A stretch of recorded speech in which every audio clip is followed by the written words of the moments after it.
contrôler bien évidemment un tas de choses, comme par exemple le mouvement d'un objet. Laissez-moi vous expliquer ça avec cet exemple de ballon. Alors, on a le ballon sur l'arrière-plan et on veut bien évidemment changer le mouvement, changer la place du ballon, le transformer, le transporter de A à B en un mouvement horizontal. Et comme vous voyez, sur Power Director, les images clés sont marquées avec ce petit diamant-là en haut. Et ce que je viens de faire ici, ou ce que nous démontre l'exemple, c'est que le ballon a été ici, à gauche, position A, sur la seconde 0 et la séquence 0. Et puis, sur la seconde 5, on l'a déplacé horizontalement, totalement vers la droite. Alors, on va démontrer ça directement avec notre petit projet de démonstration. Voilà. Ça, c'est la carte, c'est notre arrière-plan, qu'on peut d'ailleurs trouver ici sous palette de couleurs.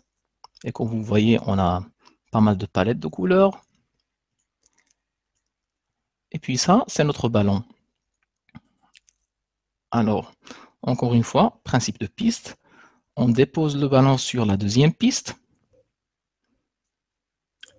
Comme ça recouvre. Voilà. Comme ça recouvre ma première piste. Et puis, je veux diminuer un peu la taille du ballon.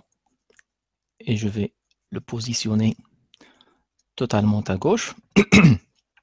Et puis, je vais cliquer 2 fois sur le ballon pour ouvrir mon concepteur PIP. Et comme vous voyez, là, en bas, j'ai un concepteur d'image clé. Et comme vous voyez, je peux bien évidemment manipuler la position, l'échelle, l'opacité, la rotation et un tas d'autres choses. J'aimerais déplacer mon ballon de A à B. Alors, je vais masquer la première position. Je vais déplacer le curseur jusqu'à la fin. Je vais marquer encore une fois mon image clé et puis je vais déplacer le ballon. Je clique sur arrêter et puis play. Et comme vous voyez, mon ballon glisse de gauche à droite, exactement comme je l'ai prévu. Mais le mouvement est assez artistique, comme vous voyez, c'est pas le mouvement que je désire. J'aimerais bien que mon ballon roule. Alors, pour effectuer ce genre d'effet, on a implémenté une fonction ici en haut qui s'appelle mouvement. On clique et puis vous voyez paramètres de rotation. Alors, on peut bien évidemment manipuler la rotation, soit en sens anti-horaire, soit en sens horaire. On peut augmenter l'index de rotation. Ça veut dire, maintenant, l'index est sur 0. Je peux l'augmenter jusqu'à 1800. Ça veut dire que mon ballon va rôtir à peu près 20 fois de A à B. Je prévisualise. C'est un peu trop exagéré. Alors, je vais diminuer un peu l'index. Voilà. Encore une fois. Et ça me paraît très réaliste.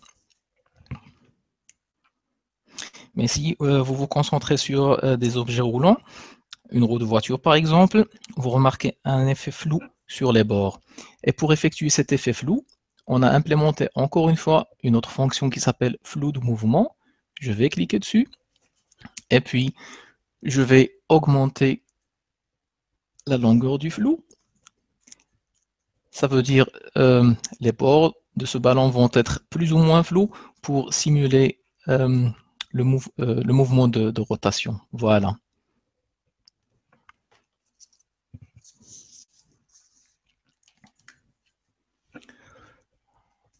Je suis satisfait avec mon résultat, alors je vais enregistrer.